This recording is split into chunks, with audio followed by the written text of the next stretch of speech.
I think what I thought, I was picturing, where would Pakistan be in the next 4 years when we leave government? And I felt that just the meeting yesterday made me feel that we will be, in the next year or two, we will be able to achieve the sort of growth rates which would not be thought possible. And it's because of just getting the Chinese help in agriculture, in the seed development, agricultural research, and all that they have achieved over the years in increasing their yields in agriculture. So the productivity of our agriculture, if we can raise the productivity of our agriculture, that in itself will propel Pakistan's growth rate to a point where we can raise the standard of living of our people. But apart from the field of agriculture, I felt that the cooperation and other areas, I'm very happy. I met Premier Lee today, and of course I met the President Xi Jinping. With Premier Lee, we talked about getting help from China in the field of technological science and technology. We want to set up a university of science and technology, an elite university where we want at least 8 subjects where China has progressed, subjects in technology, artificial intelligence, IT. And these are areas where Pakistan really needs help, because if we have a young population, 60% of Pakistanis are below the age of 30, and this is where we can really progress by getting help from China in setting up this university, which will help us in science and technology. My experience of 2 days with this BRF forum, Belt and Road Forum, which with almost 40 different heads of states appeared, 2 days of listening to them. Everyone came in with different ideas. And I came to the conclusion that I think even the Chinese leadership did not realize that what they initially envisaged the Belt and Road Forum to be, I think this is now going to become much bigger than what they imagined. This is an area which could involve more countries. I feel other countries will join this, because this is the future. The cooperation, the connectivity between so many countries, I think you will see that this forum will more subjects will be taken in. One of the things that came out was the concern amongst all the countries of the effects of climate change. Some of the countries, their futures are going to be affected unless and until the world does not start thinking about mitigating the effects of climate change.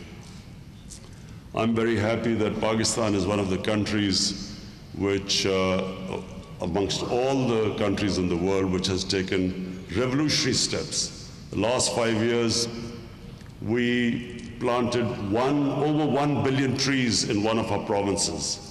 And this time, we have given ourselves a target of 10 billion trees in the next 5 years, planting them in Pakistan.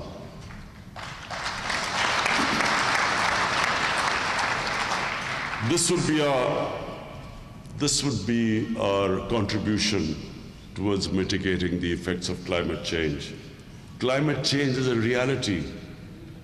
There were countries yesterday which spoke about the impact climate change is having there. The impact in Mozambique, they have unprecedented flooding which has destroyed the crops. Then Philippines talked about the impact of cyclones, which is again unprecedented, the devastation caused by the cyclones. And Nepal talked about climate change, how their glaciers are melting. Pakistan is a country which is number 8 in the world, most likely to be affected by climate change, which is vulnerable to it. So I'm happy that we at least have made a huge effort, but also the commitment of the Chinese leadership that they too will now, climate change has become an issue. Previously, I felt that the world was non-serious about it. Only the few countries that were affected talked about climate change.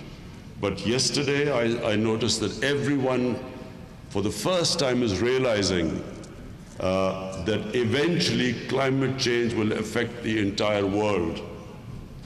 You could actually have, if there's a refugee crisis right now, which some countries in the world are worrying about and building walls, imagine if climate change devastates countries, what will happen in the future? How will this huge migration from those areas which have been devastated by climate change, how will the countries cope with it? So I was very happy about it. And I was also very happy that we're talking about connectivity from Pakistan's point of view. Very important that there is connectivity between Pakistan and Central Asia. And so all the Central Asian countries too talked about peace in Afghanistan. So peace in Afghanistan would increase connectivity between Pakistan, Central Asia, and of course connect China. The CPEC will be then connected to other countries. So what was initially just one road would open up so many other areas, connect so many other areas. And I have to say that we Pakistanis are very grateful that this CPEC project started, and now it gives us an opportunity to open up in all other areas. We hope to benefit from that. We want Chinese industry to relocate in Pakistan.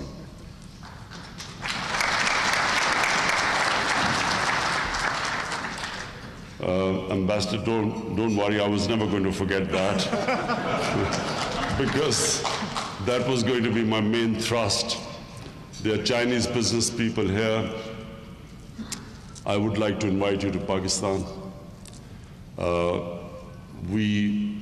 Just like in Vietnam, in Bangladesh, in other countries, Chinese businesses have relocated.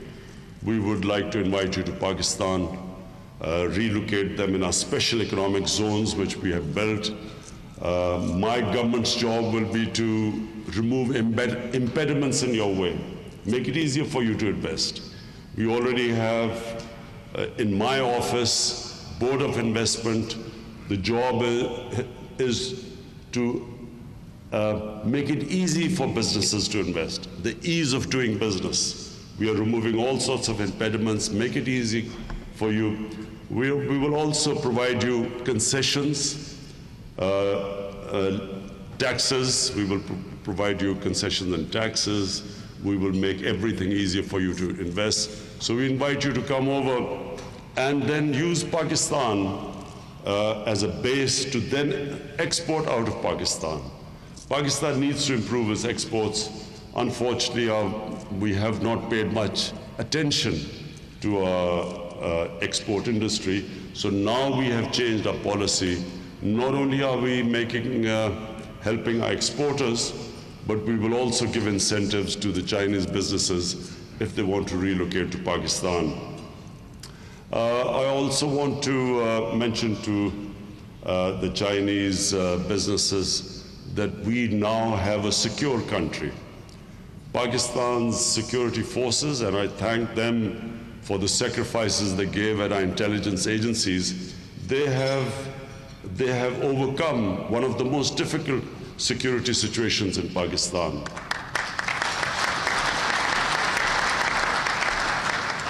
And right now, we are now engaged in helping the peace process in Afghanistan. In Afghanistan, for the first time, after almost 17 years, there's a prospect of peace. And Pakistan is now playing its part in getting the Taliban and the government together and hoping that there will be a political settlement, because this will have dividends for Afghanistan, and Afghanistan certainly needs peace after almost 4 decades of war, but it will have a huge impact on Pakistan and Central Asian countries. All of them were represented in the BRF forum yesterday, and all of them were talking about connectivity coming down to Pakistan via Afghanistan and the stability. We also hope that the Indian elections will be over soon, and so that there's no incentive to get votes by anti-Pakistan rhetoric. And once we hope that their elections are over in India, whichever government the people of India chooses, we hope that from then onwards we will develop a civilized relationship with our neighbor, and there is a possibility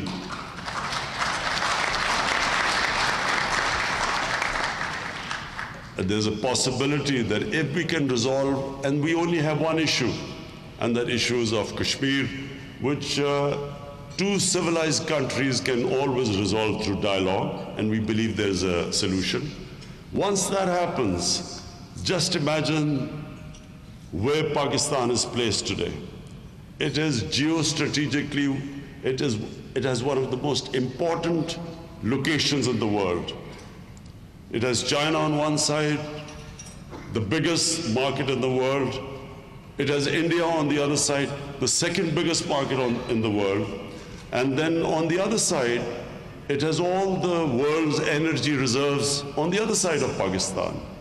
So it is, and then of course, Pakistan, 210 million people, with 110 million Pakistanis below the age of 30, below the age of 30. So Pakistan is the future. Pakistan, trust me, is the future.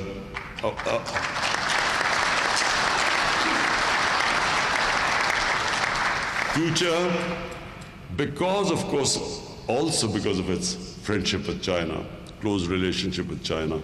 And as I said, when I met the president today and the premier, I was very happy that in our talks, we decided that we will get even closer together, develop even a deeper relationship within the two countries. And so with China, relationship with China, the more trade we do, the more interaction, and hoping to benefit from China's technological progress, we feel that this is the time for businesses from China to come and invest in Pakistan. And rest assured, my government will be giving you every possible help.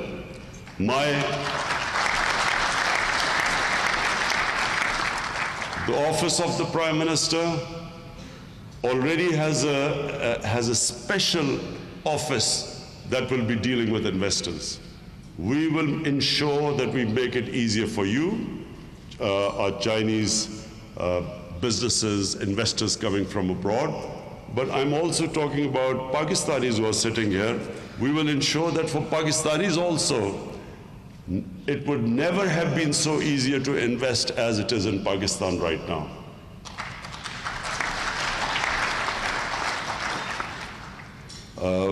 Finally, I would again like to thank you. I never thought we would see so many Chinese businessmen interested in coming in Pakistan. This shows that our Chinese business people are far-sighted. They can see ahead, which is a country which has a future. Thank you very much.